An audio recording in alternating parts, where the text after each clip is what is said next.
حلال دے مجھے اے میرے کبریا، دیتا ہوں تجھ کو واسطہ تیرے حبیب کا، دیتا ہوں تجھ کو واسطہ تیرے حبیب کا۔ الحمدللہ رب العالمین والصلاة والسلام علی سید الانبیاء والمرسلین، اما بعد فاعوذ باللہ من الشیطان الرجیم، بسم اللہ الرحمن الرحیم۔ الصلاة والسلام علیک یا رسول اللہ وعلی آلک واصحابک یا حبیب اللہ، الصلاة والسلام علیک یا نبی اللہ وعلی آلک واصحابک یا نور اللہ۔ مدنی چینل کا وہ سلسلہ جو ٹریڈ، انڈسٹری، کامرس، پروفیشنلزم، مختلف قسم کے پروفیشنز کو، مارکیٹس کو، صنعت کو، حرفت کو، تجارت کو اور مختلف پیشہ ورانہ امور جو ہوتے ہیں انہیں شریعت مطہرہ کی روشنی میں کور کرتا ہے، اور الحمدللہ شریعت مطہرہ کے حوالے سے رہنمائی فراہم کرنے، اصول بیان کرنے، مسائل کا حل تجویز کرنے، حکم شریعت بتانے کے حوالے سے جو مخصوص الحمدللہ میدان میں یہ کام کر رہا ہے، ایک بار پھر لے کر آپ کی خدمت میں حاضر ہیں۔ دارالافتاء اہل سنت کے مفتی صاحب جلوہ فرما ہے، اہلاً و مرحباً، ماشاء اللہ، مرحبا۔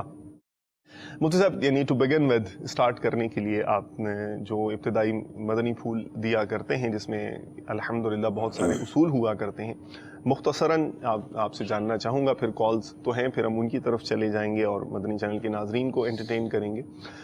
انشورنس کے حوالے سے شریعت مطہرہ کی روشنی میں کچھ مختصر بیان جس سے ہم کچھ سیکھ سکیں، ہماری انسائٹ میں اضافہ ہو، شعوری سطح بلند ہو، کیا فرماتے ہیں؟ الحمدللہ رب العالمین والصلاة والسلام علی سید الانبیاء والمرسلین، اما بعد فاعوذ باللہ من الشیطان الرجیم، بسم اللہ الرحمن الرحیم۔ انشورنس کا ایک میٹر پاکستان میں شاید کم ہے، یعنی زیادہ پوچھنے والا جو سوال ہے، جی بیرون ممالک یہ ان سوالات میں سے ہے جو سب سے زیادہ پوچھا جاتا ہے، تو وہاں جب بھی لوگوں کے ساتھ بیٹھنا ہوا یہ سوال سر فہرست تھا۔ اچھا، یعنی اتنا ہاٹ ٹاپک ہے؟ ہاٹ ٹاپک ہے، اور ایک الگ اس میں چیز ہے نا۔ ٹھیک ہے۔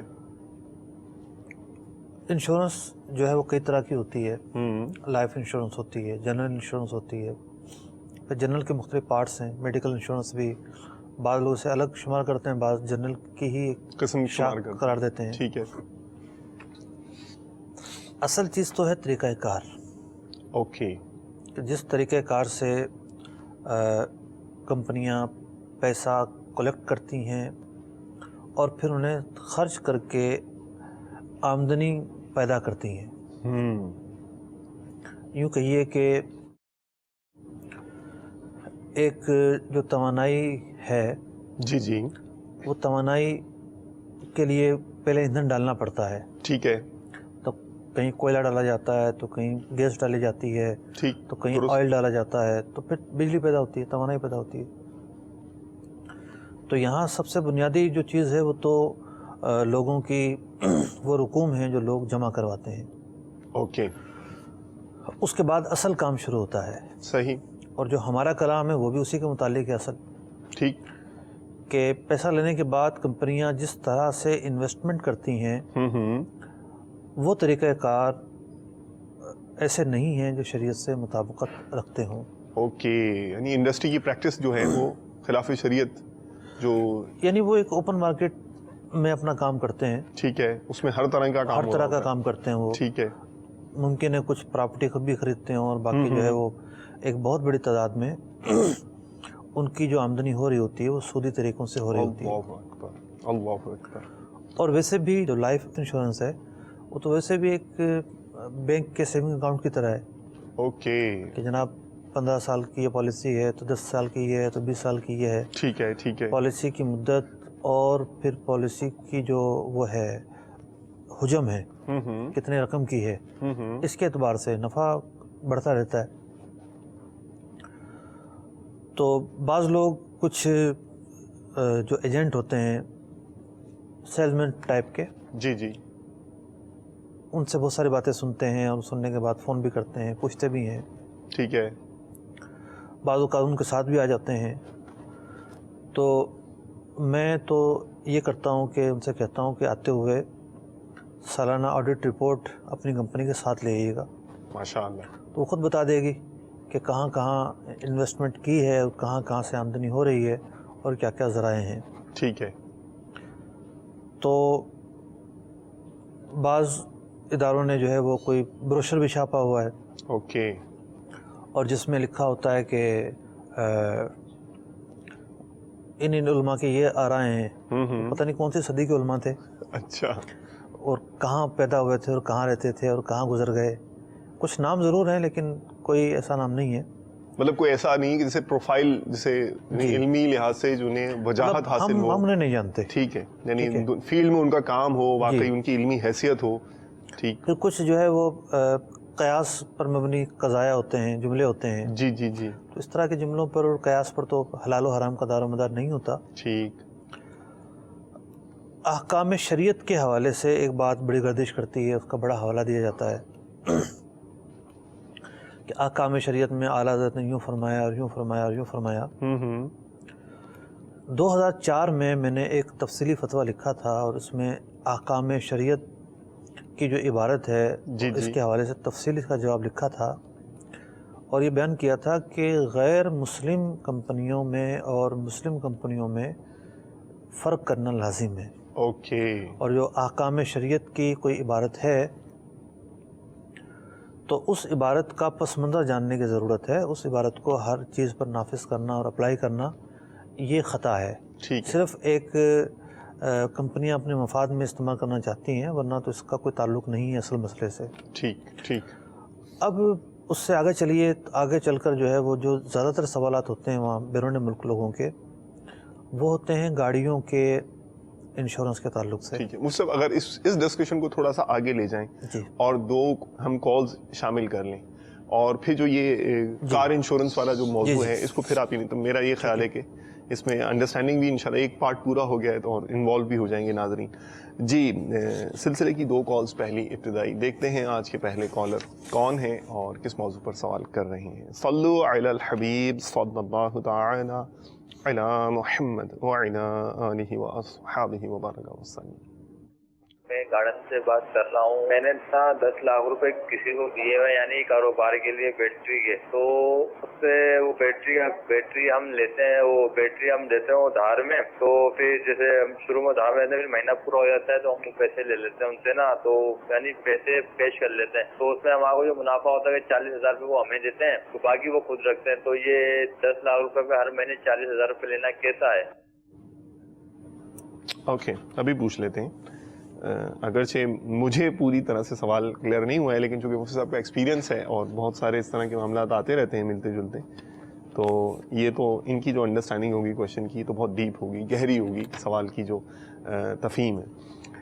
آگے چلتے ہیں جناب. اگلے کالر کون ہیں؟ میرا نام محمد ارشاد ہے، میں پنجاب سے پیرہم محل سے بات کر رہا ہوں. میں یہاں جاننا یہ چاہوں گا کہ جو کوئی سامان کوئی چیز خریدنی ہو تو وہ 70 روپے کی آتی ہے، اس میں سے اگر وہ ہمیں 10 روپے دکاندار چھوڑ دے تو کیا ہمارے لیے وہ جائز ہے؟ جس سے پیسے ہم نے لیے اس کے لیے واپس کرنے ہوں گے 10 روپے، یا ہمارے لیے جائز ہے؟ شکریہ. اوکے. اچھا. آپ اگر یہ بتا دیتے کہ آپ کس فیلڈ سے وابستہ ہیں اور تو میرا خیال ہے کہ زیادہ اچھا جو ہے نا مزیدار سوال ہو جاتا. لیکن چلیں مفتی صاحب سے پوچھتے ہیں کہ کیا ان معاملات میں ہماری یہ رہنمائی کرتے ہیں. پہلا جو کویشچن تھا 1 ملین والا، 10 لاکھ والا، جو ان کا ذہن تو شاید یہی ہوگا کہ انہوں نے سرمایہ کاری کی ہے اور فلاں کو دیا ہے. اب آپ فرمائیے شریعت مطہرہ کی روشنی میں کیا یہ معاملہ ہے اور اس میں کیا چیز درست ہے، کیا چیز غلط ہے؟ اتنا تو ان کی گفتگو سے واضح ہو رہا تھا جی کہ انہوں نے 10 لاکھ روپے کی سرمایہ کاری کی ہوئی ہے کہیں. ٹھیک ہے. اور وہاں سے انہیں 40,000 روپے فکس آمدنی ملتی ہے. جی جی.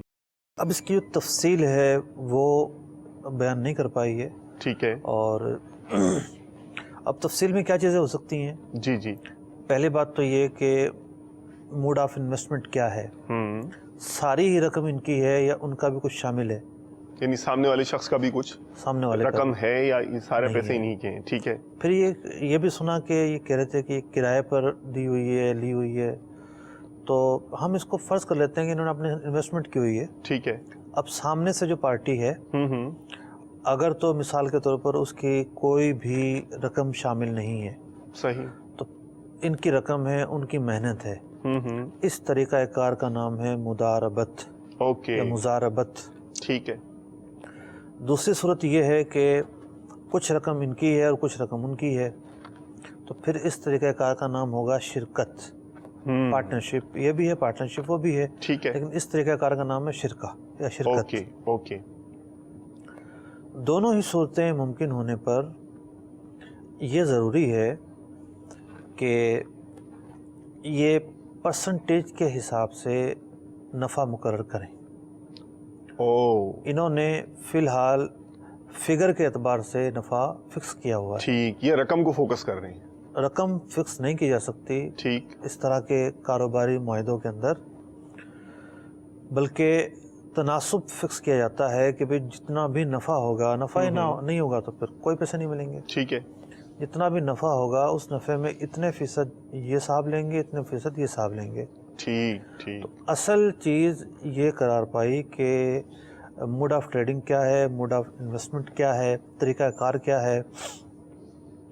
اسی طریقہ کار کے مطابق ان کی حیثیت کا تعلق ہوگا کہ یہ مداربت سے وابستہ ہیں یا یہ شرکت سے وابستہ ہیں. ٹھیک. اور آگے کے جو مسائل ہیں وہ بھی مختلف ہوں گے. تو ایک دفعہ یہ انہوں نے بتایا، گارڈن سے بات کر رہے ہیں، تو اپنا کنز الایمان مسجد کے نیچے دارالفتہ اہل سنت کی مرکزی شاخ واقع ہے. ماشاءاللہ. تو وہاں جا کر یہ ملاقات کر لیں. مفتیان کرام بیٹھے ہوں گے، دارالفتہ سے وابستہ علماء بیٹھے ہوں گے، وہاں بیٹھ کر اپنا مسئلہ ڈسکس کر لیں. اور پھر یہ ہے کہ جو تبادلہ خیال ہوگا اس سے ماشاءاللہ سامنے والوں کو واضح ہو جائے گی، سمجھنے میں آسانی ہوگی اور ان کو جواب جاننے میں آسانی ہوگی. بہت خوب، بہت خوب. ٹھیک ہے. تو ماشاءاللہ عمومی اصول تو مفتی صاحب نے ظاہر بتا دیا ہے، اور تفصیلی آپ کی جو سچویشن ہے اس کے متعلق آپ کو جو ہے وہ وہاں جائیں گے تو انشاءاللہ اچھی ڈسکشن ہوگی، اور صورتحال اور تبادلہ خیال کی روشنی میں امید ہے کہ آپ کو انشاءاللہ اچھا حل مل جائے گا مزید تفصیل کے ساتھ. یہ مصطفی جو یہ دوسرا کویشچن تھا، جو 70 روپے کی چیز اور 10 روپے کا ڈسکاؤنٹ اور 60 میں مل جائے، تو قیاس سے مجھے یہ لگ رہا ہے کہ شاید کسی نے ان کو دیا ہوگا پیسے کے جو ہے لے کر آ جائیے، یا یہ ملازمت اس طرح کی کرتے ہوں گے. ہاں، جو ملازمین ہوتے ہیں ان کے ساتھ بھی یہ مسئلہ درپیش ہو سکتا ہے، اور کس نے دیا کہ جناب ہماری فلاں چیز لے آئیے گا. جی جی. تو جو کچھ رقم ڈسکاؤنٹ کی جاتی ہے، اور بعض اوقات تو یہ ہوتا ہے کہ ڈسکاؤنٹ بھی کر دی لیکن 105 روپے ہیں، بل بھی 105 کا بنا دیا، 5 روپے نے چھوڑ دیے. ٹھیک ہے. تو یہ جو سارے جو معاملات ہو رہے ہیں، پیچھے جو شخص ہے اس کی بہاف پر ہو رہے ہیں. ٹھیک، یعنی جس نے ان کو چیز لینے کے لیے بھیجا ہے، اس کے لیے یہ کر رہے ہیں، جو رقم کا مالک ہے، ٹھیک ہے، اس کے لیے یہ کر رہے ہیں. ٹھیک ہے. تو جتنی بھی کمی بیشی ہے وہ اس کے ہی کھاتے میں جائے گی. اوکے. یعنی ڈسکاؤنٹ حقیقتاً اس کو مل رہا ہے، نہ کہ ان کو. ٹھیک ہے. ماشاءاللہ. یہ جو ہے نا خود یہ رقم نہیں رکھ سکتے. ٹھیک. تو جو بھی اگر کم و بیشی ہوگی تو اس کا نفع یہ اسی تک منتقل کریں گے. جزاک اللہ. ٹھیک ہے. ماشاءاللہ. Further 2 calls please. صلو علی الحبیب صلی اللہ تعالی علی محمد وعلی آلہ واصحابہ وبارک وسلم. جناب میرا ایک سوال ہے کہ جیسے اگر کسی نے کوئی چیز ریٹ کسی چیز کا طے کر کے تو وہ چیز لے لی ہو، تو بعد میں دینے والا کہے کہ نہیں مجھے اتنے میں نہیں دینی ہے، تو اس کے لیے کیا شرعی حکم ہے؟ ارشاد فرمائیے. اوکے، کوائٹ جنرل، لیکن لیٹ اس سی کیا جواب ملتا ہے. بہت زیادہ عمومی مجھے لگا، تفصیلات کی کمی محسوس ہو رہی ہے. Next question please. صلو علی الحبیب صلی اللہ تعالی علی محمد وعلی آلہ واصحابہ وبارک وسلم.